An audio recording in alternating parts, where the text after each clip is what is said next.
जितेंद्र जी दिल्ली से। जी हरिवंश प्रभु।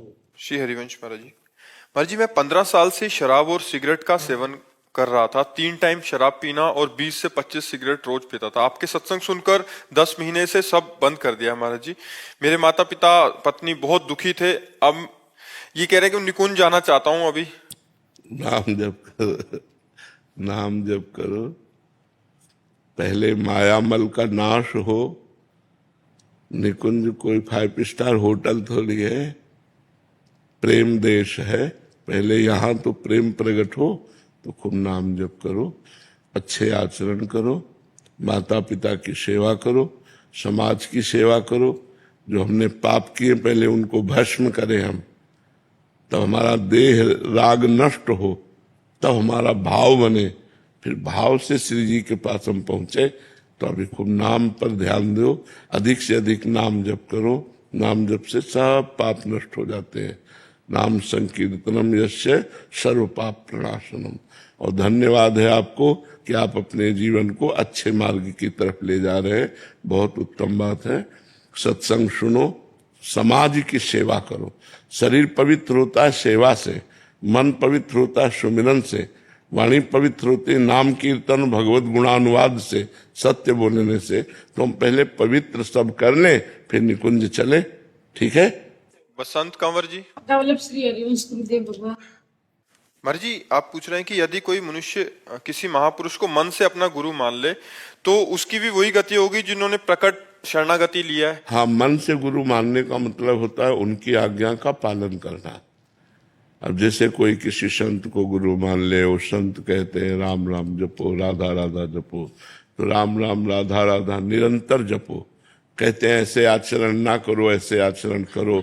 तो जो आचरण कहते हैं वो आचरण करो, जो आचरणों का त्याग कहते हैं उनका त्याग करो। यही गुरु बनाने का मतलब होता है। तो उनकी बात मान लेना ही गुरु बनाना है।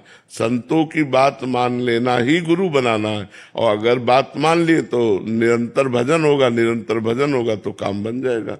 बात है भजन होने से। अगर भजन ना करो और गुरु मंत्र ले लो, कंठी बंधवा लो, तो उससे भगवान की प्राप्ति थोड़ी हो जाएगी। भगवान की प्राप्ति तो भजन करने से होगी। भजन करो, खूब भजन करो। अच्छा, हम मान लो राधा राधा जप रहे, हमने गुरु मंत्र नहीं लिया, लेकिन किसी संत के मुख से तो सुना हमने कि राधा राधा जपो, तो वो गुरु हो गए और राधा नाम गुरु मंत्र हो गया। उसी से हमारा काम हो जाएगा।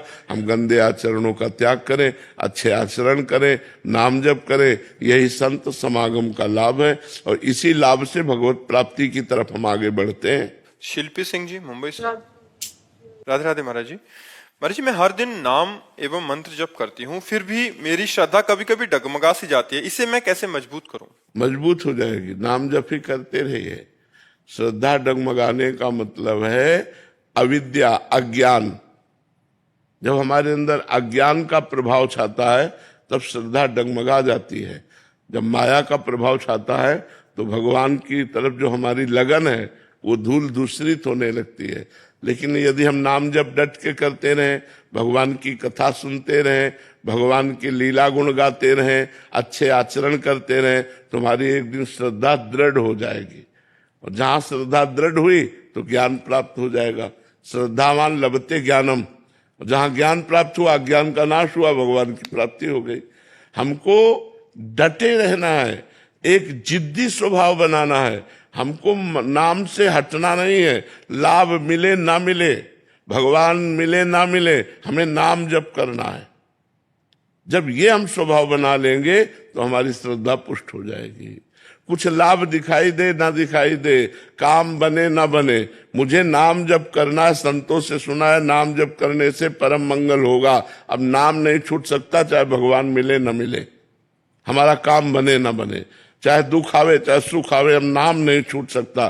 बस वो जीत गया, उसकी श्रद्धा में कभी फर्क नहीं पड़ेगा। कैसे भी करो, बाप के सिवा हमारा कोई है नहीं, अब हम आपका भजन नहीं छोड़ सकते। बस वो जीत गया माया से, ये बात हमारी मान लो। और अगर चेक करोगे मैं नाम जप करता हूं हमारा एक काम हो जाए, तो फिर बात हो। वो काम प्रारब्ध के अनुसार है। आपको दुख भोगना तो काम नहीं बनेगा, चाहे जितना नाम जप करते हो, वो प्रारब्ध तुम्हें दुख देगा आकर के। नाम जब तुम्हारा आगे मंगल करेगा। लेकिन पूर्व में जो पाप किए हैं और वो प्रारब्ध बन के आए तो शरीर में दुख भोगना पड़ेगा कि नहीं? देखो हम लोगों को भोगना पड़ रहा है दुख। पूर्व का पाप है, किडनी फेल है, डायलिसिस होता है, बड़ी परेशानियां हैं।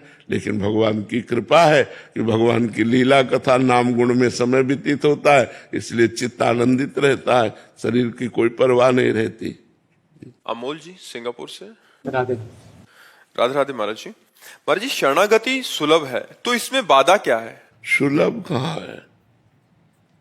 आपको लगता सुलभ है, सुनना सुलभ है, होना कठिन है। हो गया तो मुक्त हो गया। शरणागति ही तो प्रारंभ है और शरणागति ही पूर्णता है। शरीर से एक भी आचरण शास्त्र के विमुख ना हो, अधर्माचरण ना हो, पहली शरणागति। श्री कृष्ण अनुकूलेन प्रतिकूलस्य विसर्जनम। किसका प्रश्न है? श्री कृष्ण के अनुकूल आचरण हो और प्रतिकूल धर्म विरुद्ध पापाचरण। प्रतिकूलस्य विसर्जनम, एक भी पापाचरण शरीर से न हो। देखो कितनी कठिन बात है। वाणी से सत्य मृदु, नाम कीर्तन, नाम जप, भगवत चर्चा और सत्य मृदु व्यवहार, बकाया मौन, वाणी समर्पण।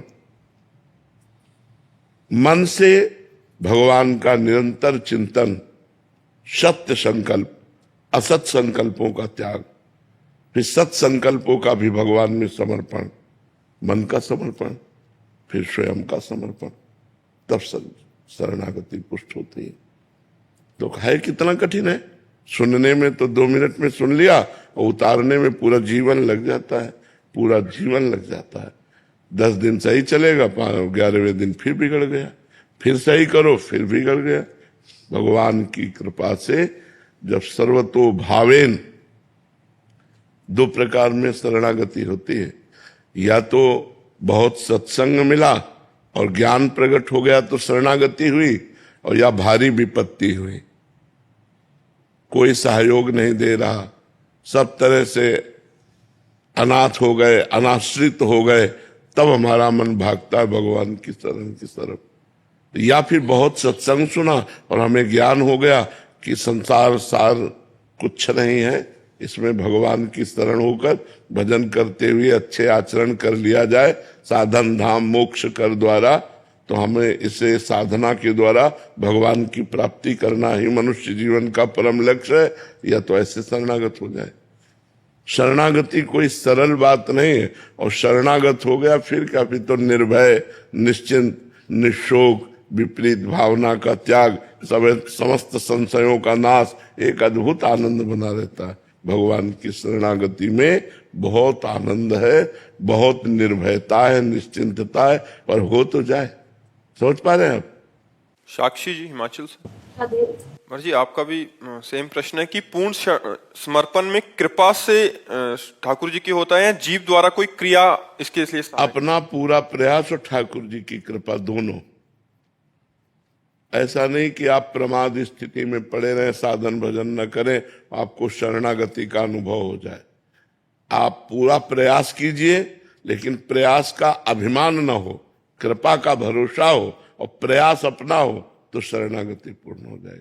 प्रयास अपना, अपनी सफलता तभी हम समझेंगे जीवन की, जब हमारी एक एक इंद्री, हमारी एक एक चेष्टा भगवान के लिए हो। ये हमारा प्रयास होगा।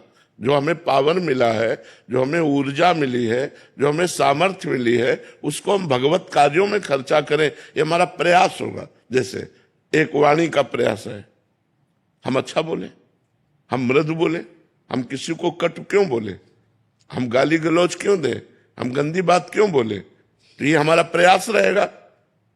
और कृपा भगवान की, तो हमारी वाणी मौन का आश्रय लेकर, भगवत नाम जप का आश्रय लेकर, भगवत नाम कीर्तन का आश्रय लेकर भगवत शरणागत हो जाएगी।